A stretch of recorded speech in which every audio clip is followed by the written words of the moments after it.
I love a good police procedural. And so you always see some cop or firefighter who like saves a child from a burning building. And then like next week they have an adopted baby. And I'm like, that doesn't seem right. But the ins and outs, the dollars, the big adjustment and implication it has on your life, I had zero context. I was going in, eyes wide shut, rose tinted glasses on, being like, this is going to be amazing. And I learned a lot along the way.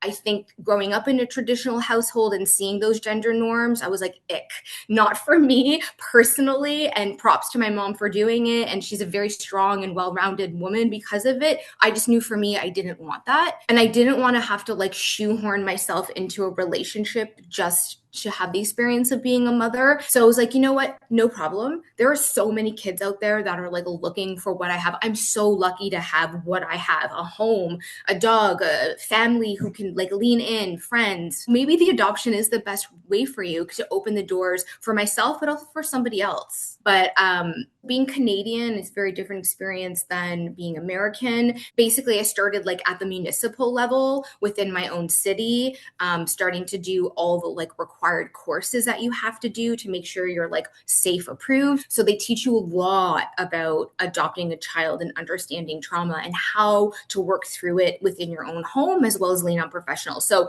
that was a huge learning for me, as well as like the trans racial adoption of it all was also a big learning, because, I like to think I'm a very open and diverse person, and I live in a city that is very diverse. It's a very different conversation than bringing a child into your home that's a completely different race and culture than you. And then also open conversations about your adopted. This idea of like, I think in years in the past that you would adopt a child and they would never know until they're like 45. That is so wrong. And they teach you that from the jump. So those like early courses, you get a crash course into the like social part of it and what the expectations are for you as a prospective adopted parent. And then I went and I secured a practitioner within my city, and they are getting down and dirty with your personal life in every aspect of it. They're combing through your finances. They're looking at your shower to make sure you have the right adjustment so you don't scald the baby. They're going in the crevices of your basement to be like, is everything safe here?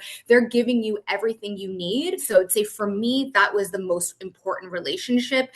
And I think for the first like 2 years, I'm like, this is great. This is amazing. It's going to happen. But then when I saw things weren't moving forward, I'm like, okay, that's when the roller coaster of emotions start to happen. The city I live in, the specific agency had been in business for 40 years. And in 40 years, they've only adopted to a single person once. And so that's how I like flicked the switch to say, okay, it's not going to happen in my city or in my province. And you can't really go outside of your province in Canada. They've got all these weird rules.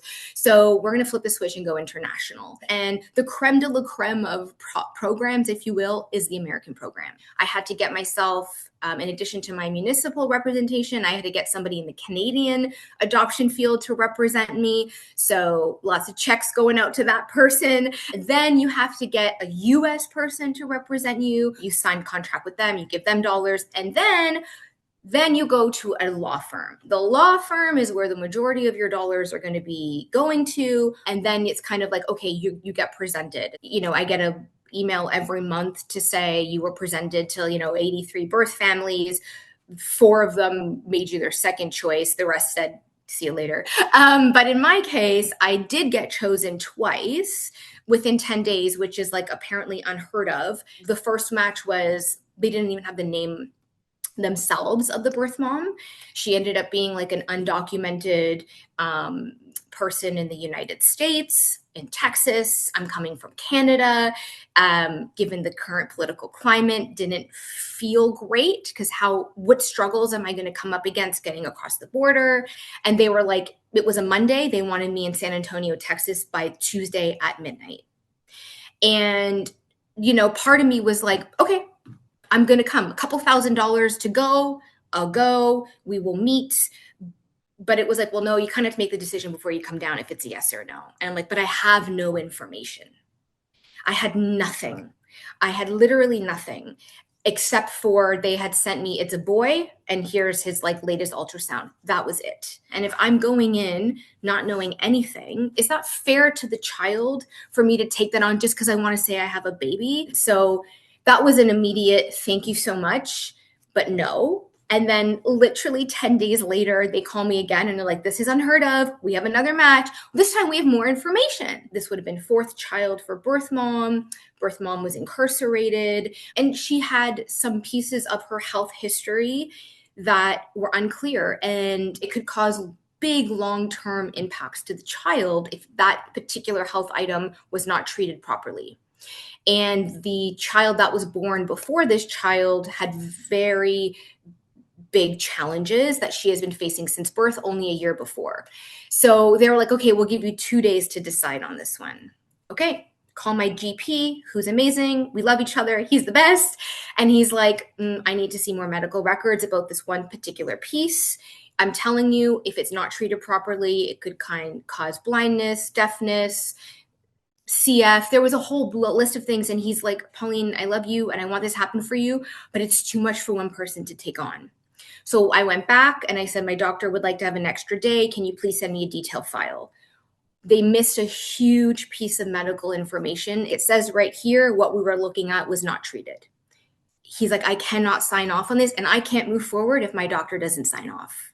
And then there was another individual who was like, if you say no to this, this is the second one that you've turned down. It doesn't look favorable for you moving forward. But it's like, how selfish would I be just to say yes and cross your fingers? This isn't I'm not buying a car.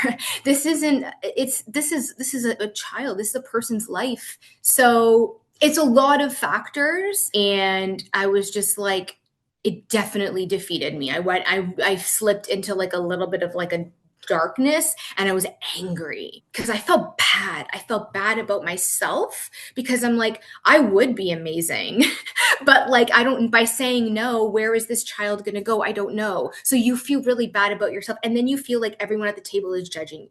And come January, I was just like, okay, I can't do this anymore. This is like year 6 of going through this. I'm 40, I'm 80,000 in, and every month I get this, sorry, you weren't chosen email. And mentally I wasn't in a good place anymore. And so this is hard. This is, I think, the first time really in my life where I've been open with people to be like, it failed, it didn't work out.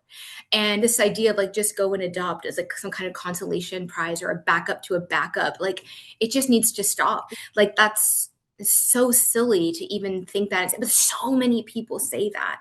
And it's unfortunate because I think some people don't understand it. And I also think if it was so easy of just go and adopt, then more people would have done it.